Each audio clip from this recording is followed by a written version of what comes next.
देखिए, John Milton की paradise lost के बारे में तो लगभग सभी ने सुना है, स्वर्ग कैसे खो गया उसकी कहानी। लेकिन क्या कभी इसके सीक्वल के बारे में सोचा है, पैराडाइज रीगेन्ड?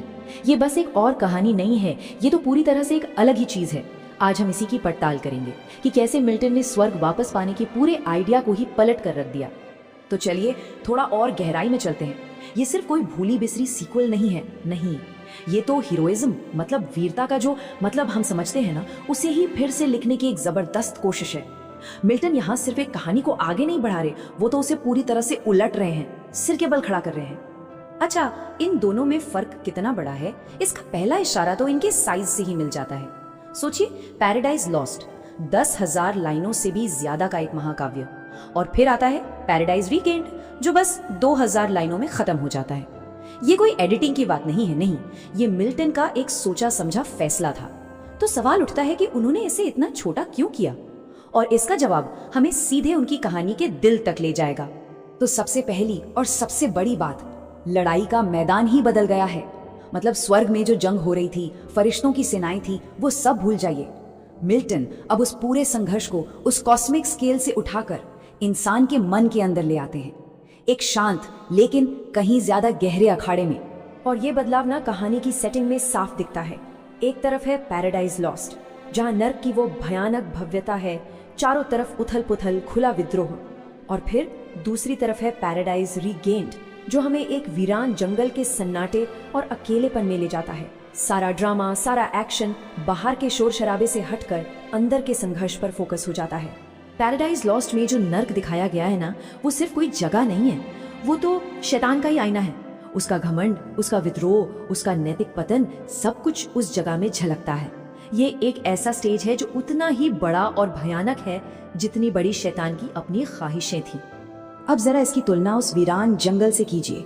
वो जो खालीपन है ना, वो कोई कमी नहीं है, बल्कि वो एक अलग ही तरह का अखाड़ा है। यहाँ लड़ाई दिखावे की नहीं है, यहाँ लड़ाई है अंदरूनी ताकत की, सेल्फ कंट्रोल की और नैतिक हिम्मत की। मतलब जंग का तरीका ही पूरी तरह बदल चुका है। सेटिंग का ये बदलाव हमें कहानी के सबसे बड़े बदलाव की तरफ ले जाता है, और वो है हीरो के अंदर का बदलाव। मिल्टन हमें सिर्फ एक नया हीरो नहीं दे रहे हैं, नहीं, वो तो हीरो होने का मतलब ही बदल रहे हैं, उसकी पूरी परिभाषा ही नहीं लिख रहे हैं। तो सवाल उठता है, इस नए महाकाव्य का हीरो है कौन? और इसका जवाब छिपा है एक जबरदस्त कॉन्ट्रास्ट में। पहले महाकाव्य के हीरो यानी शैतान और दूसरे के हीरो यानी ईसा मसीह के बीच। मिल्टन इन दोनों को आमने सामने खड़ा करके ग्रेटनेस या महानता के हमारे हर पुराने ख्याल को चुनौती दे रहे हैं। ये जो कॉन्ट्रास्ट है, ये हैरान कर देने वाला है। पैराडाइज लॉस्ट का शैतान, उसमें वो सारी बातें हैं जो हम अक्सर हीरो में ढूंढते हैं। वो करिश्माई है, बागी है, उसकी एम्बिशन की कोई सीमा नहीं है। लेकिन मिल्टन हमें दिखाते हैं कि ये सब एक झूठी वीरता है जो सिर्फ घमंड पर टिकी है। और फिर पैराडाइज रीगेन्ड में ईसा मसीह आते हैं, एक बिल्कुल अलग मॉडल के साथ। उनकी ताकत बगावत से नहीं, बल्कि सब्र और आज्ञा मानने से आती है। उनकी शक्ति बाहरी नहीं है, बल्कि अंदर की एक ऐसी नैतिक ताकत है जिसे कोई तोड़ नहीं सकता। शैतान का पूरा कैरेक्टर ना बस इसी एक लाइन में सिमट जाता है। ये सब कुछ घमंड, ताकत और आजादी के एक ऐसे गलत आइडिया के बारे में है जो आखिर में उसे ही खत्म कर देता है। ये एक शानदार लेकिन दुखद हीरो का परफेक्ट उदाहरण है। और मिल्टन का ये बदलाव और भी साफ हो जाता है जब हम सीक्वल वाले शैतान को देखते हैं। अब वो पहले महाकाव्य का वो दमदार एंटी हीरो नहीं रहा, अब तो वो एक हताश, हारा हुआ सा किरदार है। वो अब चालाकी और मैनिपुलेशन का सहारा लेता है। क्यों? क्योंकि खुली बगावत तो फेल हो चुकी है। तो जाहिर है, जब हीरो बदल गया तो लड़ाई का तरीका भी बदलेगा। अब ये हथियारों की जंग नहीं है, ये है इच्छा शक्ति की, विवेक की लड़ाई। यही कहानी का टर्निंग पॉइंट है। शैतान को यह समझ आ जाता है कि ताकत दिखाने से कुछ नहीं होगा, तो वो अपनी स्ट्रैटेजी बदलता है। वो एक मिलिट्री जनरल से एक साइकोलॉजिकल स्ट्रैटेजिस्ट बन जाता है।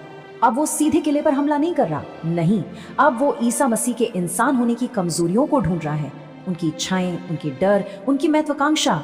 अब लड़ाई का मैदान मन बन चुका है। शैतान की ये जो स्ट्रैटेजी है ना, ये साइकोलॉजिकल मैनिपुलेशन का एक मास्टर क्लास है। सच में वो सीधा हमला नहीं करता। देखिए, वो शुरू करता है रोटी से, सबसे बेसिक जरूरत यानी शारीरिक भूख। जब वो फेल होता है तो वो दौलत और ताकत ऑफर करता है, दुनियावी इच्छाओं को जगाने के लिए।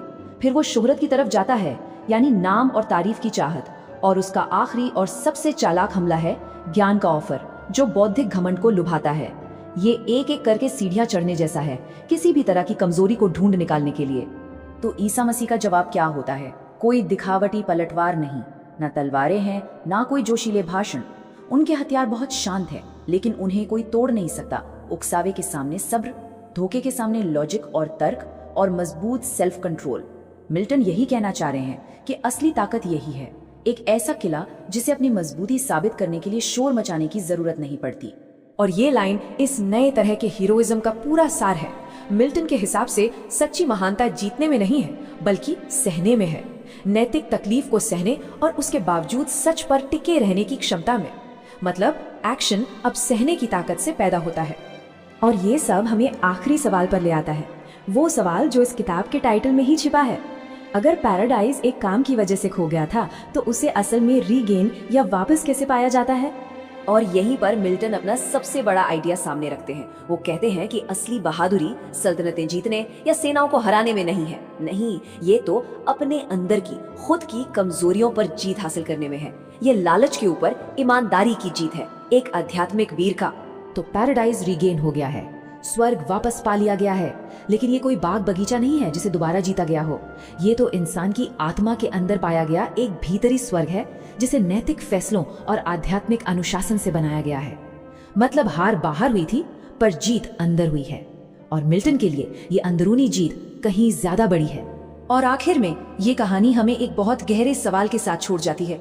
क्या असली जीत दुनिया के बड़े स्टेज पर हासिल होती है, या फिर अपने मन के शांत अखाड़े में? मिल्टन का जवाब तो साफ है, लेकिन ये एक ऐसा सवाल है जो सदियों से गूंज रहा है, और आज भी ये उतना ही जरूरी है जितना मिल्टन के समय में था।